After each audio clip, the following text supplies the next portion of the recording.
Hello, my name is Colin Roche, and I wanted to talk to you today about mathematics and costs. Now, during this presentation, please feel free to take notes and during the presentation, and as well as stop and pause and or rewind to review something if necessary. Now, before we start, do any of you have a hard time with math? Maybe have struggled with it in the past or don't really like math? Well, if that's the case, don't worry. This is not the math in the sense of algebra and calculus. This is more about money and success in business. And I hope none of you have an aversion to money, because you are going to be responsible when you're out there in the industry to make money for your employers, for your investors, and for yourself. So this is all about money. Keep that in mind. Every dollar brought in through sales is divided up into three payoff costs. Okay, costs that you have to do that you have to pay off. All right, and if you don't make enough money, your business could flop, and you don't want to have that. Now, these costs that I just mentioned are divided up into food, labor, and overhead.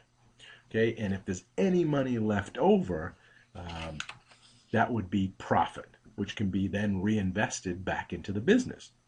But not all operations are profitable. They don't cover those other costs, or they do and they break even, don't leaving any profits behind.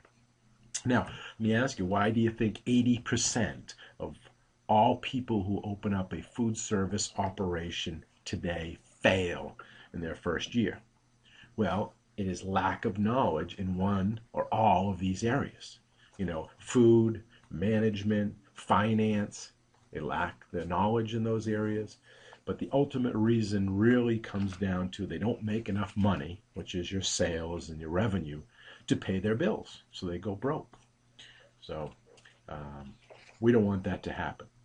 Now, let's talk about percentages and fractions. Okay? In business, percentages are used all the time. For example, food cost, labor cost, beverage cost. They're on the income statement. They're on your balance sheet. Percentages are used all the time, so you must be familiar and comfortable with percentages. And fractions are just a version of a percentage. Okay, and we're going to talk about those coming up. So again, this is a little review here. Now, changing a percentage to a decimal. This should be a review, a refresher, as you most likely had this sometime in grade school somewhere, middle school. Okay, so when calculating with percentages, you must first convert them into a decimal.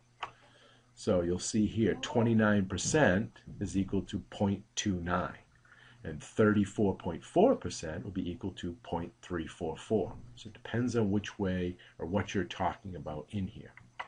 Now, when answering a question, you must convert the decimal into a percentage. For example, if it's 0.477, you would answer that as 47.7%. Okay, so 29% means 29 over 100, or it's in the hundredths decimal place, 0.29. All right, and we're going to do some rounding coming up. Now, using this information, taking it to the next step, is using it in an equation. Now, there's three parts to each equation. Okay, now in math, all right, in any math problem or word problem or even real life financial type problems like you may have in class or out there in your businesses, there are usually three parts to an equation in which they give you two and you need to figure out the third. Okay, and these three parts are the portion, also known as the part, the base, also known as the whole, and the rate, also known as the percent. Okay, these are the three parts. In order to figure out the answer, they have to give you two of the three numbers. Okay, with the two, either multiplying or dividing, you can get the third. And I'm going to show you how to do this, because by taking these three parts and putting it into the form of a triangle, okay, we call it the PBR triangle or the solving triangle, you can figure it out very easily from a visual point of view. So here's that triangle. And this is a technique that will help when you need to figure out a math problem using this PBR triangle. You just plug in the two of the three numbers, okay, that you have, and then using either multiplication or division, you're going to get the third. Now, of course, in a word problem, you need to decipher what is the whole, what is the part, what is the base, and which one of those is missing.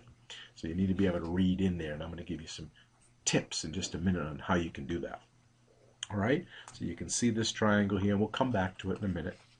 All right, so the first is identified as the base, okay, and this is the whole, all right, or the total available. This is identified, the base this is the big number, okay, and sales would always be 100%. That would be our base. So if you see the word total, all right, that is an indication that it is a base. For example, a total bill for dinner was $150. A total sales for the evening was $4,500.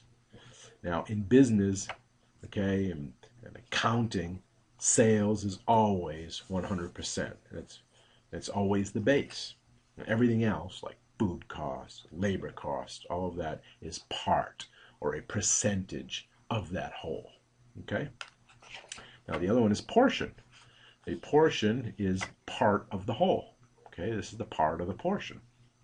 For example, the bill was $150 and a guest leaves $30.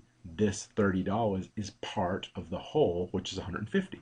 If a business spends $1,725 on labor to produce $4,500, the labor is part of the whole. Okay, and costs are always associated with portion. In a word problem, you look for is or equals, and that'll be an indicator of what's the portion and what is the whole. Now, the third part of that triangle you'll be looking for is the rate. Okay, the rate is the percentage that corresponds with the whole. Okay, it could be a decimal as well as a percentage.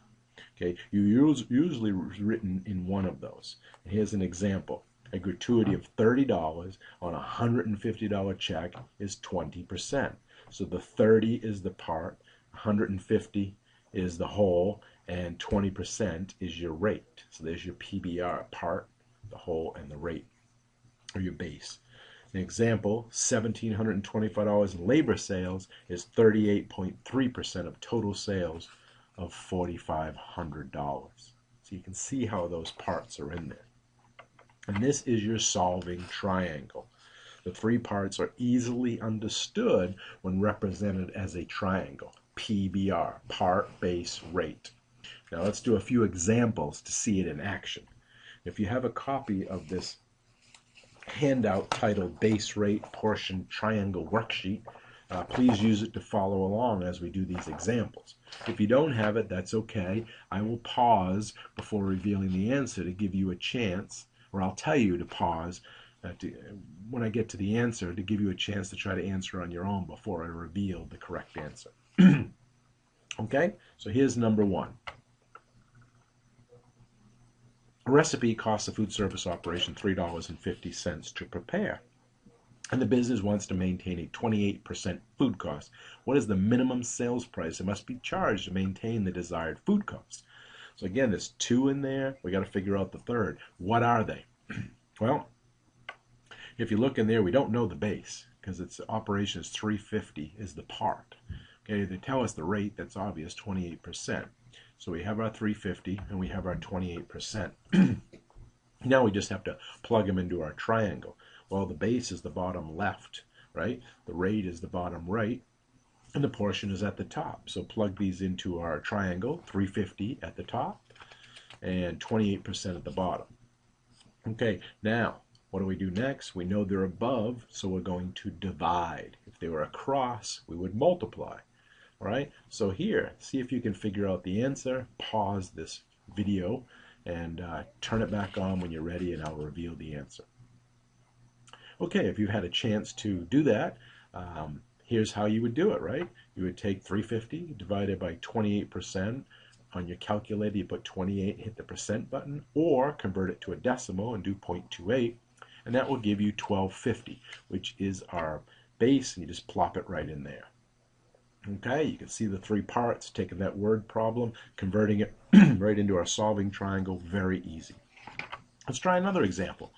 Simpler, 8% of 132 is what? Okay, 132. All right, so what goes in where? Well, easy, 8%. We know that's a rate, so you just plug that in. So of 132 is what? So is that our base? Yes. So we know our base is 132. We don't know our portion, and we know our rate is 8%. Okay, so plug them into your triangle. You know where the PBR is on the triangle, PBR. So we've got our base and we've got our rate. Now, above you divide, across you multiply. So pause here, see if you can figure it out, and when you're ready, start it up again. Okay, so get our formula. 132 times 0.08 or 8%, and we get 1056, which we plug right in at the top.